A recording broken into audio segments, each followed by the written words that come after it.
السلام علیکم ورحمۃ اللہ وبرکاتہ۔ جی آج ہمارا موضوع ہے قتل ہابیل۔ سوال ہے جی، جس وقت قابیل نے اپنی ماں جائے بھائی ہابیل کو قتل کیا تو آدم علیہ السلام اس وقت کہاں تھے؟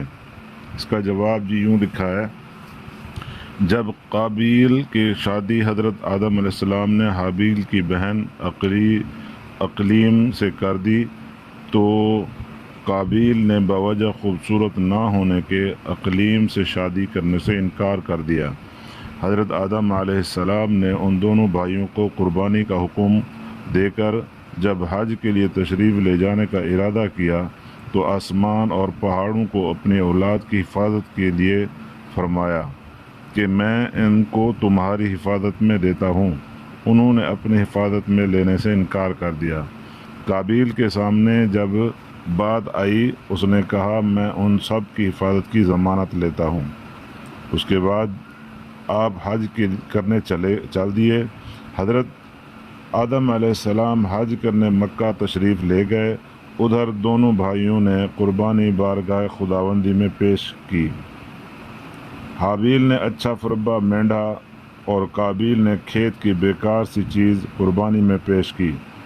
آگ آئی اور ہابیل کے مینڈھے کو خاکستر بنا کر دربار خداوندی میں قبولیت کی درجے کو پہنچا دیا۔ یہ اس زمانے میں قربانی کی قبولیت کی علامت ہوتی تھی۔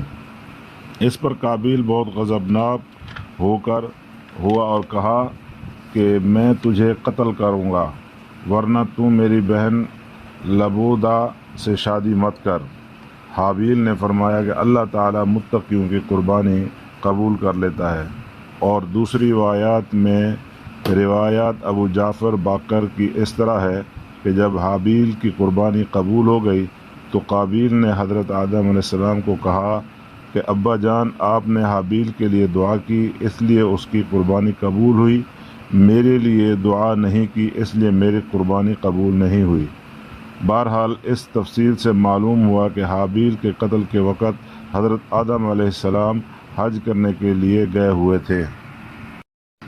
تو جی ہم نے آپ کو آج کا ایک سوال کا جواب دیا اور امید کرتے ہیں کہ انشاءاللہ آپ کو ہماری کاوش پسند آئے گی۔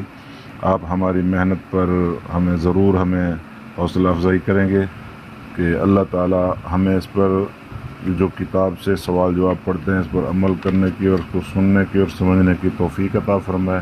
اور انشاءاللہ ہم ملیں گے نیکسٹ کسی ایپیسوڈ کے موضوع میں جو ہے نا اس پر بات کریں گے انشاءاللہ۔ تو میں آپ سے درخواست کرتا ہوں کہ آپ پوری سنیں اور حوصلہ افزائی کے لیے ہمیں جو ہے نا لائک بھی کریں، اس بات کو شیئر بھی کریں، اور انشاءاللہ ہم آپ کو بہت سی معلومات ایسی دیں گے جس سے آپ کے علم میں اضافہ ہوگا۔ تو انشاءاللہ العزیز پھر ملتے ہیں نیکسٹ ایپیسوڈ میں۔